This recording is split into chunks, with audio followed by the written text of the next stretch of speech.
One robot, every single second. That's how fast Tesla needs to build them to hit their target. Not toy robots, not lab prototypes. Full-size 125-pound humanoid machines with 22 degrees of freedom in each hand alone, powered by the same AI chip that drives a Tesla at 80 miles per hour down a highway with no one behind the wheel. And right now, inside two of the most heavily guarded manufacturing facilities in America, that production line is already running. Today, I'm taking you inside the actual engineering of how Tesla builds Optimus. The real factory floor, the real components, the real numbers. No hype, no renders, no concept art. Just steel, silicon, and the most aggressive production ramp in manufacturing history. The factories. Here's what most people don't realize. Tesla didn't build a robot factory from scratch. They did something far more strategic. They retired two of their most iconic vehicles, the Model S and the Model X, and converted that premium manufacturing space at the Fremont factory in Northern California into what they internally call Line 1, the first dedicated Optimus Gen 3 mass production line in the world. That line went live in January 2026. The target? 1 million humanoid robots per year from Fremont alone. But Fremont is just the beginning. Right now, on the North Campus of Gigafactory, Texas, construction crews are leveling ground for something much bigger. A standalone robotics facility designed from the foundation up to produce 10 million Optimus units per year. Let me put that in perspective for you. 10 million units annually means approximately 27,000 finished robots rolling off the line every single day. That's more than one completed humanoid robot every second during continuous 24/7 operation. The estimated investment for the Texas facility alone is between $5 and $10 billion. Major structural work is expected to wrap by late 2026, with heavy equipment installation immediately after. Low-volume output from the Austin lines is projected to begin by summer 2026, with high-volume production ramping through 2027. The components. What's inside? So what's actually inside this thing? Let's break it down piece by piece, because the engineering here is unlike anything in the robotics industry. Start with the skeleton. The Optimus Gen 3 frame weighs 57 kilograms, that's 125 pounds, a 22-pound reduction from the original Gen 1 prototype. Tesla achieved this through advanced lightweight materials, optimized not just for strength, but for rapid manufacturability. This isn't a hand-built research bot. Every structural element is designed to come off a production line at scale.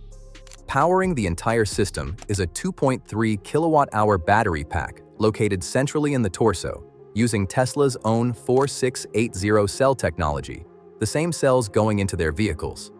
That battery delivers 8 to 12 hours of continuous runtime on a full charge. For context, most competitor humanoid robots get 2 to 4 hours. Optimus gets 3 to 4 times that. A full charge takes about 2.5 hours, but the fast charge capability hits 50% in just 45 minutes. And here's a detail that shows you how deeply integrated this robot is with the Tesla ecosystem. The Gen 3 charges through Tesla's North American Charging Standard port. The exact same plug you'd use on a Model Y can charge an Optimus robot. Same infrastructure, same connector. That's vertical integration most robotics companies can't even dream of. The brain.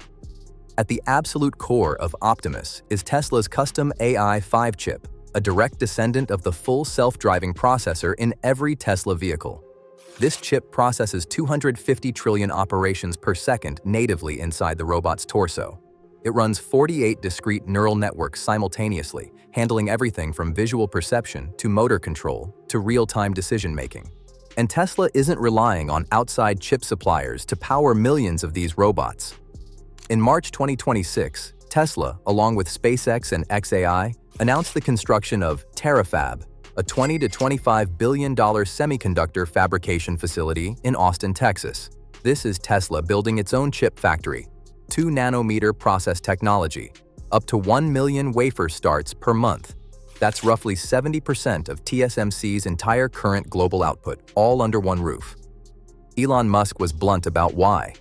His exact words: "We either build the Terafab or we don't have the chips, and we need the chips, so we build the Terafab." No other robotics company on Earth has this kind of silicon supply chain. Not Figure, not Boston Dynamics, not Unitree. Nobody. The hands. But here's where Tesla's engineering gets truly extraordinary. The hands. This is the single hardest problem in all of humanoid robotics, and Elon Musk has confirmed that fully 50% of Optimus engineering costs are going directly into solving it.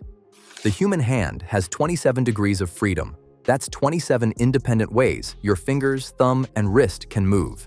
It's what lets you thread a needle, crack an egg, play a chord on a guitar. Replicating that has defeated every robotics company in the world for decades. Tesla's Gen 3 hand has 22 degrees of freedom in the fingers alone, plus 3 more in the wrist. That's 25 total per arm. And the way they achieved it is genuinely brilliant. They relocated the heavy drive actuators out of the hand itself and moved them up into the forearm. High-tension cables, functioning exactly like human tendons, run from those forearm actuators down through the hand to pull each finger joint independently. 5 degrees of freedom per finger. Independent knuckle articulation. Tactile fingertip sensors that can detect just 1 Newton of force with a mechanical precision of 0.08 millimeters. The results speak for themselves. Optimus can now handle raw eggs without cracking them, with a 95% success rate. It folds a t-shirt in 47 seconds. It threads needles. It ties shoelaces. It plays piano. These aren't scripted demos with hidden operators. This is end-to-end neural network control, the same AI philosophy that drives Tesla's cars. How it learns. And that brings us to what might be the most underrated part of this entire project: how Optimus actually learns. Tesla doesn't program this robot with manual code telling it where to move each joint. That old approach is dead. Instead, they use something called imitation learning. Dozens of human operators at Tesla's Fremont and Austin facilities wear VR headsets, motion tracking sensors, and haptic gloves. They physically perform tasks, sorting batteries, folding items, navigating spaces, while the robot mirrors their movements in real time. Every motion, every grip adjustment, every correction gets recorded and fed into the neural network. But physical training is expensive and slow. So Tesla supplements it with millions of simulated training runs in a physics-accurate virtual environment. The robot practices a task millions of times in simulation, refining its approach, correcting failures, optimizing grip pressures. Then those refined algorithms transfer to the physical robot through what engineers call the sim-to-real pipeline. If the robot's sensors detect a slipping grip on a real object, the neural network adjusts pressure and angle autonomously. No human intervention needed. And at Tesla's Palo Alto headquarters, Optimus robots walk around the office 24 hours a day, 7 days a week, constantly streaming spatial and navigation data back to the Dojo supercomputer for refinement. The robot is literally learning while it walks. The competition. Now, I promised you the truth, so let's talk about the competition. Because Tesla is not the only company building humanoid robots, and some of these competitors are very, very good. Figure AI, backed by Microsoft, Nvidia, Amazon, and OpenAI, just opened BotQ, their dedicated factory capable of 12,000 units per year. Their Figure 03 robot has 24+ degrees of freedom in the hands, directly rivaling Optimus. They're targeting a $20,000 price point, and they're already deploying robots inside BMW factories. Unitree out of China shipped 5,500 humanoid units in 2025 alone and just went public with a $610 million IPO. Their G1 starts at $16,000. That's the cheapest advanced humanoid on the market right now. Boston Dynamics, now backed by Hyundai's $26 billion investment, is targeting 30,000 units per year from their new robotics meta plant. And Agility Robotics operates RoboFab, a 70,000 square foot factory in Oregon producing 10,000 digit robots annually, already deployed in Amazon warehouses. But here's the critical difference. Figure can produce 12,000 per year. Boston Dynamics targets 30,000. Tesla is targeting 10 million. That's not a typo. 10 million. The gap between Tesla's manufacturing ambition and everyone else's isn't a lead. It's a chasm. The honest limitations. Now here are 3 things most channels won't tell you. First, those 1,000+ Optimus units deployed inside Tesla factories right now, they're operating in a learning capacity. They're not replacing workers on production lines yet. They're walking, sorting, and navigating, but they're still being trained. Second, there have been public failures. At a recent Tesla event, an Optimus unit attempted to hand out water bottles, knocked over its own display, threw its hands up, and fell backward. Whether that was pre-programmed comedy or a genuine malfunction, it's a reminder that real-world reliability at scale is still a massive unsolved challenge.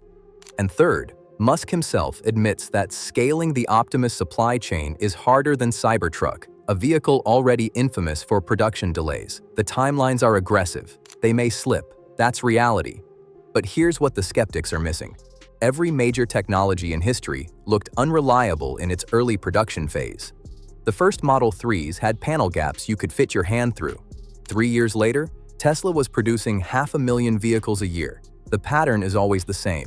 Rough start, relentless iteration, then scale that nobody believed was possible. Tesla isn't just building a robot. They're building the factory that builds the factory that builds the robot.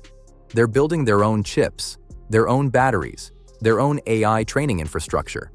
That supply chain depth is what separates a prototype from a product, and it's what separates Tesla from every other name in humanoid robotics right now.